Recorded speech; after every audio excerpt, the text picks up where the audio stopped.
комил бобоев бо як дилҳои пур аз об чунин нақл намуд. 2004 ба федерация Россия рафтам муҳоҷирати меҳнатӣ ва дар онҷа касал шудах. Як рӯзи бадтаринаш ин будааст ки масалан чихел як муҳоҷирати меҳнатӣ рафта кор карда ва мерияд буда масалан номади кор шудах касал шудан бемор шудан масалан буда ҳама рӯзи бадтарини рӯзи ма будааст ин ки чихел ҳар вақте ки араса мебуда бачаи ман пешвоз мекунад масалан чихел пешвоз мекунад сета гӯдакои мемонанд томда яктиш як синфи якум хом буду дути дигарш майда майда ҳар вақт меомада ачош мекунад қӯйна қӯртуқ мекунад пешвоз мекунад ин дафъеш насилка каде дароварданием анди се духтарон туштам майда майда майда аха сарошами бӯса кардам масалан вай кардам василе сарам гузоштам ки бояд ман чихел кунам зиндагӣ пеш барам як рӯз зиндагӣ ёбам. خدا بشکر همش خدا بشکر همش جابجا شد مثلا زندگی ناز خدا بشکر سه فرزندم دانشگاه ملی همش خونده است دختر کلانی من دانشگاه طبی تمام کرد مثلا یک سال دیگر بودم همش خدا طبیب شده به خانه شما میآید اصل کار رفته شدن نکنه خب مثلا زندگی پیش بردن نکن. کامل بابایف خود را معیوب حساب نمی کند هر یک دقیقه عمر را غنیمت می داند و آن را با مورد استفاده می برد نمی گذارد تا لحظه رایگان باشد با دستان هنرمند و بزرگ و مهنت آفرینش عقل بیننده را اسیر می سازد.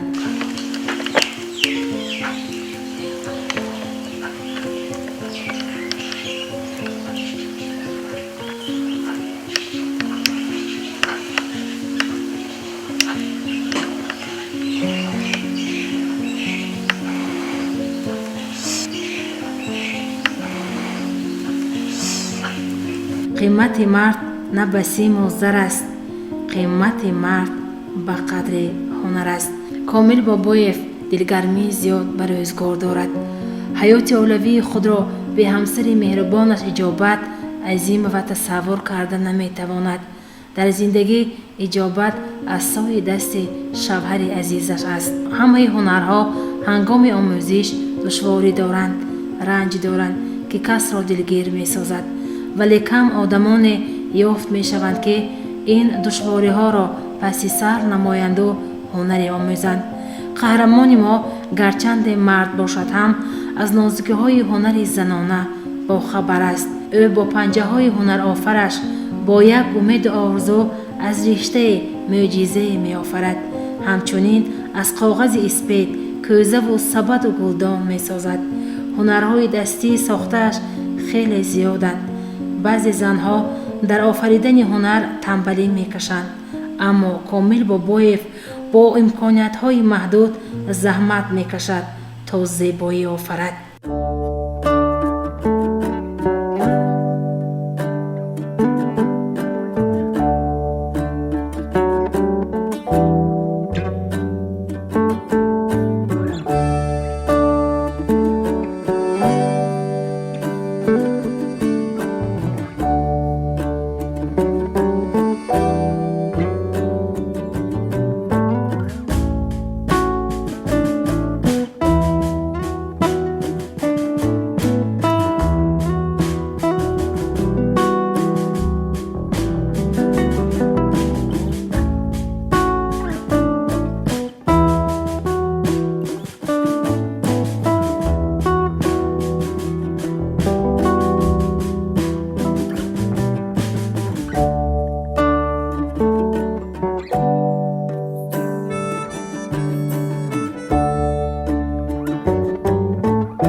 ҳангоми суҳбат дарёфтем ки комил бобоев меҳр ба ашъори классикон дорад ва чун фурсати мувофиқ даст медиҳад рӯ меорад ба ин ашъори рангин, ҷаззоб ва дилангез.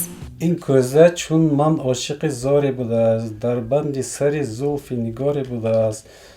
ин даста ки дар гардани ӯ мебинӣ, дастест бар гардани ёре будааст. афсӯс ки номаи ҷавонӣ тай шуд ва он забонбаҳори зиндагонӣ дай шуд. он мурғи тариб ки номи ӯ буд шабоб, фарёд надонад ки кай омад, кай шуд. комил бобоев пайваста мекӯшад ки бештар хонад, донад ва маҳз ба ҳамин хотир бо истифода аз фурсати мувофиқ андешаҳои худро аз қудрати расмкашӣ баён медорад. болои ҳунарҳоям ман бо расмкашиам шавқ дорам. нақши нигорҳоро масалан дар деволҳо, дар патавакҳо устои чӯ сохтани дару тиреза, масалан нақши нигорие ки ман кашидам, масалан устои чӯ кандакорӣ, масалан ба кор барам намешавад. коре ки осо ман тамом накардагем, инам расмкашии содаам. қаҳрамони мо ба мо гуфт: ман мехоҳам тариқи интернет ба омӯхтани забони англисӣ машғул шавам ва як ҳикоя оиди шахси ҳунарманд ба мо нақл намуд. баъд давраи қадим ба масалан чихел заводу фабрика набудагӣ, заводу фабрика ба ози пеш давраи қадим ба фақат ҳунар кити зиндагиашон пеш мебарад. ба як одама масалан ҳар вақт бачи ё чихел ҷавон будагида, ба чанд сол ҳавая фақат меовардагӣ қамчинкорак мекардагӣ. ба ина шоҳаш мебинеду, шоҳи ҳамун шаҳр мебинеду, мегӯяд дилаш месӯзиду, мегӯяд чӣ ба, мегӯяд фақат ҳамин бача оварда қамчинкорак мекунаду, масалан ягон ҳеҷ неки ҳунара ёд гирад. баъд назди ман ҷоғзалето мекунад, баъд назди худаш ҷоғ месуна шоҳи вайди ҳамин шаҳра ваяш калонаш. баъд мепурсад ки чӣ ҳунар дорӣ? ба чихел ту яхтара мебиёрану ягон ҳеҷ неки ҳунара ёд гирад дастат намебиёрад.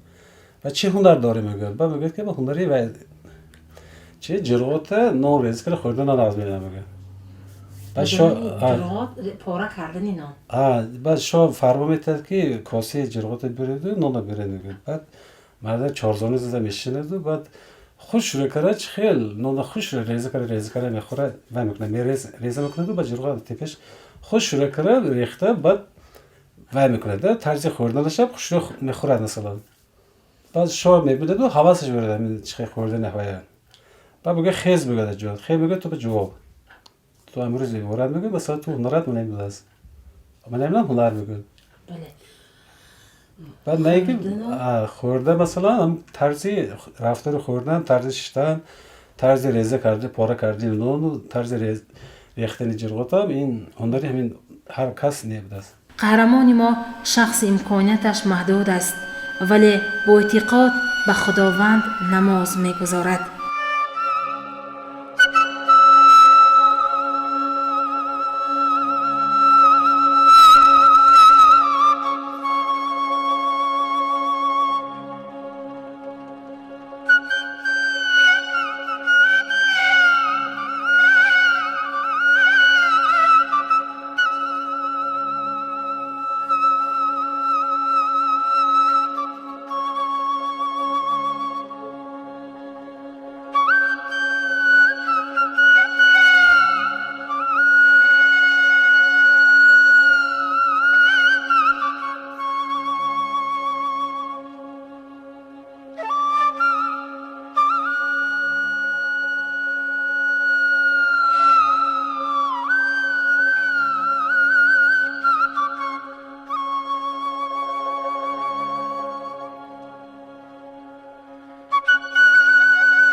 بسم الله الهی بکس ببرم خدا تین جمع تنسات خونه فیض برکت خوجه خضر داولی بیر خدایت الله همون از هر خیل در پناه شما الله یونی کسالی میامدی که از سری همون در کنه تنسات خونه خدا تین جمع تنسات خونه فیض برکت درگاه همون الله اکبر. дар ҷараёни суҳбат ба комил бобоев таваҷҷӯҳ намудем ба он масъала ки оё боре ҳам кӯмаке расондаанд. فرماندانی حزب خلقی دموکراتی توجیکستان به ایدتی مانده بودند. هر سال میبینن هر وقت. برای سفینه هر 3 ماه 4 ماه اگر بیارن اگر میبیارن هر وقت. аз тарафи ҳукумат ки мебиёд؟ از طرف حکومت علی نامده نیبود. روی خود نیستم که بتوان چی از آدمی سالی میسازه. این همینش که اسکو هنری من قدر کنه مثلا خمه در جای کسلی مثلا کارسیم کی زندگی من پیش برم مثلا. این من هنر من هیچ چیزی مثلا این یک سومه نمیشه من این پولی هنر که من پیشم نمیره من برای چی زخی بروری مثلا چی آینده بخواد برای من کی اسلام دام مثلا شرایطی که خیلی کار کردن نداره هنری مثلا زنانه گرفتم مثلا دو زندگی گرفتن هنر من کسب کردم. дар лаҳзаи хайру хуш комил бобоев сухане гуфт бо як оғам маънӣ бо далели ба он фикр ки ӯ дар зиндагӣ мубориз бояд буд ба камбудиҳо ва норасивиҳои зиндагӣ азму иродаро бояд муқобил гузошт. گلنچه که من به بوفق خود در ریسک ریزی صرف میکنم و با همین با زندگیم را پیش میبرم. بعضی شخصانی هستند که مثلا به هنر نداره مثلا سالم هستند پای روان داره مثلا هنر نداره مثلا هنر این نه که هنر زنان است این هنری مردم هست مثلا من که معیوب هستم من خودم رو معیوب اسم میکنم شخص سالم اسم میکنم که من هنر کردی شدم مثلا هنر سیموزار است گرچنده ثروت ملک از دست رفته ها هنر از دست نمیرود شخص هنرمند سربلند است مثلا мо ҳайати ҷудии телевизиони симои шаҳри панҷакент даст ба дуо дорем то ки худованд минбаъд-ҳам ба қаҳрамони мо комил бобоев чунин сабру таҳаммул иродаи мустаҳкам боварӣ ва эътиқод ба худованд дода бошад то ки ӯ минбаъд-ҳам сарбаланду сарфароз аз зиндагии мушкилнописанд нисбати он имконияти маҳдуде ки офаридгор барояш насиб гардондааст бимонад зиро бузурге фармуда زندگی در صدف خیش گوهر ساختن است در دل شعله فرو رفتن و نگداختن است مطلب زنده دلان خواب پریشانی نیست کسمی خواب جهان دیگری ساختن است. برنامه را به شما آماده نمودند مؤلف دلشاد حلیم و نواربردار اسماعیل جان خالف تنظیمگر خیام جرایف.